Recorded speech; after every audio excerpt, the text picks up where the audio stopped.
សួស្តីអ្នកនរគ្នាចឹងថ្ងៃនេះយើងចូលមេរៀនមួយទៀតនៅក្នុង C++ គឺ assignment operator ចឹង assignment operator គឺត្រូវបានប្រើដើម្បីផ្ទេរ assign តម្លៃទៅឲ្យអថេ variable ចឹង assignment operator មានដូចជា1គឺស្មើចឹងមានន័យថាឧទាហរណ៍a ស្មើ b ទី2បូកស្មើឧទាហរណ៍a បូកស្មើ b ទី3ដកស្មើឧទាហរណ៍ a ដកស្មើ b ទី4គុណស្មើអញ្ចឹង a គុណស្មើ b ទី5ចែកស្មើចឹងមានន័យថា a ចែកស្មើ b ហើយមួយទៀតគឺសំណល់ស្មើចែករកសំណល់ស្មើគឺ a ចែកសំណល់ស្មើ b ចឹងមានន័យថាកន្លែងនេះគឺមានន័យថា a ស្មើ a បូក b កន្លែងនេះដូចគ្នាគឺ a ស្មើ a ដក b កន្លែងនេះគឺ a ស្មើ a គុណ b ហើយកន្លែងនេះគឺ a ស្មើ a ចែក b ហើយសម្រាប់នេះក៏ដូចគ្នាដែរគឺ a ស្មើ a ចែករកសំណល់ b ចឹងខ្ញុំឧទាហរណ៍បងចឹងខ្ញុំឧទាហរណ៍ include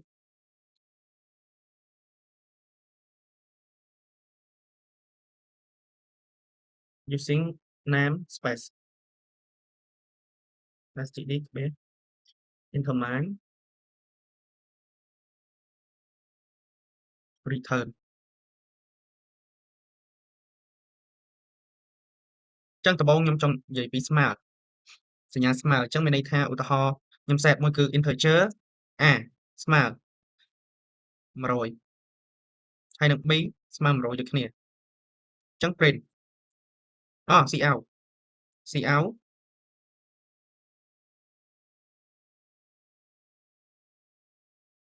a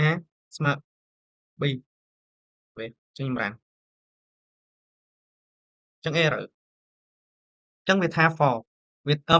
error ចឹងហេតុអ្វីបានជា error ដោយសារតែវា different វាខុសគ្នា from C program ចឹងវាខុសពី C program C program គេប្រើដូចជា like print hero d និង a ស្មើ b វាខុសពី C program ចឹង output វាគឺស្មើ like 1ចឹងវា true វាខុសពី C program ចឹងដើម្បីកំណត់សម្គាល់នេះបានគឺលុះត្រាតែយើងប្រើវងកញ្ចក់តើវាស្មើ100ដូចគ្នាអត់ចឹងចេញតម្លៃ100គឺ a និង b តម្លៃវា100ចឹងខ្ញុំ n ចឹងខ្ញុំចុះឧទាហរណ៍មួយទៀតគឺបូកស្មើចឹងខ្ញុំ set តម្លៃមួយទៀតចុះចឹងខ្ញុំស្មើ c ស្មើ 1000ចឹងខ្ញុំចង់បានចឹងខ្ញុំចង់បាន c បូកស្មើ b ចឹងខ្ញុំ cout c ខ្ញុំដាក់ nl ហើយចឹងខ្ញុំ run ចឹងចេញ1100ចឹង1000បូក100គឺស្មើ1100ចឹងកន្លែងនេះមានន័យថា c ស្មើ c បូក b ចឹងខ្ញុំចូលឧទាហរណ៍មួយទៀតគឺ c ដកស្មើចឹងខ្ញុំតាំង float ម្ដង float 5 1ស្មើ 10.1 float ទី2គឺ 5 2ស្មើ 20.1 ចុចកន្លែងចុច5ចឹងខ្ញុំចង់បានគឺ51ស្មើ51ដកស្មើ52ចឹងខ្ញុំ cout 51 n l ចឹងខ្ញុំ run ចឹងចេញចម្លើយគឺដក 10.4 រួចខ្ញុំឧទាហរណ៍មួយទៀតគឺគុណស្មើចឹងយើង cout មកខ្ញុំ cout no not cout first ខ្ញុំ set មួយគឺ52គុណស្មើនឹង integer a ចឹងខ្ញុំ cout 52 ចេញចម្រាន់គឺចេញ2050ត្រូវចែកស្មើអញ្ចឹងខ្ញុំឧទាហរណ៍ត្រង់ចែកស្មើគឺខ្ញុំតាមមួយទៀតគឺ float ដដែល float number 1គឺស្មើ10.1ហើយ float number 2ស្មើ2.1អញ្ចឹងខ្ញុំដាក់ number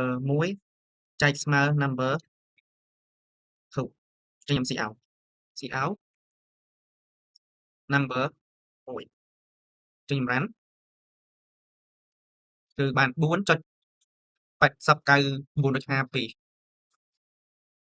ហើយឧទាហរណ៍មួយទៀតគឺរោសំណល់ស្មើអញ្ចឹងខ្ញុំដាក់ integer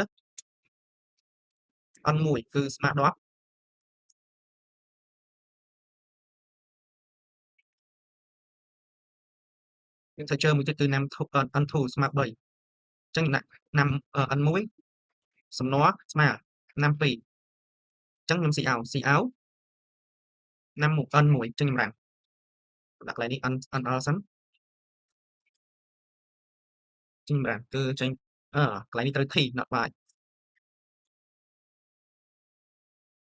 ចឹងគឺសំណល់អន្សម1អញ្ចឹងថ្ងៃនេះយើងមានតែប៉ុណ្្នឹងជម្រាបលាអ្នកនរគ្នា